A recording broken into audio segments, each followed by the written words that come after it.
ഗാന്ധിയുടെ തൊട്ടു താഴെ പണ്ഡിറ്റ് നെഹ്റു ഉണ്ട്. ഇന്ത്യയുടെ ഒന്നാമത്തെ പ്രധാനമന്ത്രി.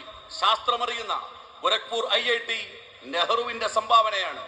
ഗോരഖ്പൂർ IIT നിങ്ങൾ ആലോചിച്ചു നോക്കൂ. The glimpses of world history, ലോക ചരിത്ര സംഗ്രഹം എഴുതിയ ഇന്ത്യയുടെ ആദ്യത്തെ പ്രധാനമന്ത്രി.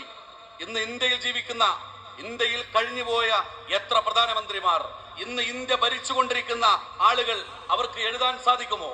1500 പേജുള്ള ലോക ചരിത്രത്തെ മുഴുവൻ പുസ്തകത്തിൽ എഴുതിയ മഹാനായ നെഹ്റു ഈ ചരിത്രം കേൾക്കേണ്ടതില്ല എന്നാണ് ഫാസിസ്റ്റ് ഭരണകൂടം പറയുന്നത്. ഡിസ്കവറി ഓഫ് ഇന്ത്യ, ഇന്ത്യയെ കുറിച്ച് നമ്മൾ വായിച്ചിരിക്കേണ്ട ഏറ്റവും ശ്രദ്ധേയമായ പുസ്തകം. അലഹബാദ് ജയിലിൽ 4.5 വർഷം നെഹ്റുവിനെ കൊണ്ടുപോയി ബ്രിട്ടീഷ് പട്ടാളം കിടത്തിയിട്ട് അദ്ദേഹം തിരിച്ചു വരുമ്പോ 500 പേജ് അദ്ദേഹത്തിന്റെ കയ്യിലുണ്ടായിരുന്നു. ജയിലുകളുടെ ഇരുട്ടറകൾക്കുള്ളിൽ നെഹ്റു എഴുതിയിട്ട് പുറത്തു കൊണ്ടുവന്ന പുസ്തകമാണ് ദ ഡിസ്കവറി ഓഫ് ഇന്ത്യ. ലോകത്തെ അത്ഭുതപ്പെടുത്തിയ ഒരു ഇന്ത്യ